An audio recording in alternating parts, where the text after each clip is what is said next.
হনুমান মন্দিরে পৌঁছাতে গেলে গাড়ি করে অনেকটা উপরের দিকে উঠে আসতে হবে।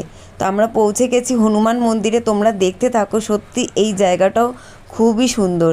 আর যেখানে গাড়ি থামিয়েছে তারপরেও অনেকটা হেঁটে গিয়ে হনুমান মন্দিরে পৌঁছাতে পারবো আমরা। তো এখানে যেতে গেলে প্রথমে তো সিঁড়ি করে যাচ্ছি, দেখতেই পাচ্ছ। তারপরে যে রাস্তাটা দিয়ে আমরা হেঁটে যাচ্ছি সেটাও কিন্তু উপরের দিকেই, মানে উপরের দিকেই যেতে হবে। আর তোমাদের এর আগের ভিডিওগুলোতে বলছিলাম যে মেঘগুলো ভেসে বেড়াচ্ছে, উড়ে বেড়াচ্ছে, কিন্তু দেখাতে পারিনি, মানে ভিডিও নেওয়া হয়নি তেমনভাবে।